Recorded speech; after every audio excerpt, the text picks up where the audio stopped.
سورج ڈوب چکا اور رات ہو چکی تھی۔ جو بھی اس راستے سے گزرتا وہ یہی کہتا کہ سرپنچ کرشن لال کی یہ بکری تو گئی جان سے، شیر اسے کھا جائے گا یا بھیڑیا چٹ کر جائے گا۔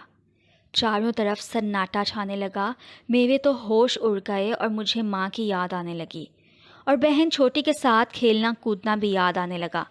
میں سوچنے لگی ہائے اب کیا ہوگا، جنگل سے طرح طرح کی ڈراؤنی آوازیں آ رہی تھیں۔ میں نے رونا اور چلانا چاہا، پھر میں نے سوچا کہ کہیں میری آواز سن کر شیر نہ آ جائے۔ اچانک کسی کا سایہ نظر آنے لگا اور کوئی میری طرف بڑھنے لگا۔ میں ڈر گئی، لیکن کیا دیکھتی ہوں کہ وہ ایک خرگوش ہے۔ اس نے مجھ کو بندھا دیکھا اور خود ہی دور بھاگ گیا۔ میں تھوڑی دیر تک اور کھڑی رہی اور پھر نیچے بیٹھ گئی۔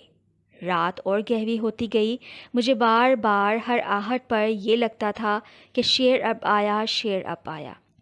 مجھے کسی کے دھیرے دھیرے چلنے کی آہٹ محسوس ہوئی۔ بس میں سمجھ گئی کہ اب میرا کام تمام ہو جائے گا، سو میں نے ڈر کے مارے آنکھیں بند کر لیں اور مجھے ایسا لگنے لگا کہ اب مجھے شیر یا بھیڑیا بس دبوچنے ہی والے ہیں۔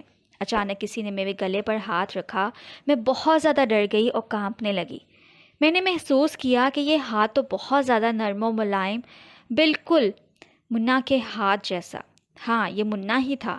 اس نے میرے گلے کی رسی کھول دی اور میرے کان میں کہا جا جلدی سے گھر کی طرف بھاگ جا۔ میں نے پیچھے مڑ کر نہ دیکھا اور گھر کی طرف پوری رفتار سے دوڑنے لگی۔ ماں میرے بغیر زور زور سے نسیا رہی تھی۔ مجھے واپس آیا ہوا دیکھ کر میری بہن چھوٹی خوشی سے اچھلنے کودنے لگی۔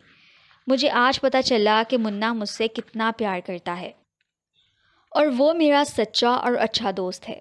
دوسرے دن پتہ چلا کہ شیر ادھر سے گزر رہا تھا۔ جب اس نے بالٹی میں پانی دیکھا تو اس کو پینے کے لیے آگے بڑھا اور جال میں پھنس گیا۔ لوگوں نے اسے پکڑ کر چڑیا گھر بھجوایا اور اس طرح منا کی مجھ سے دوستی اور پیار کی وجہ سے میری جان بھی بچ گئی اور شیر بھی پکڑا گیا۔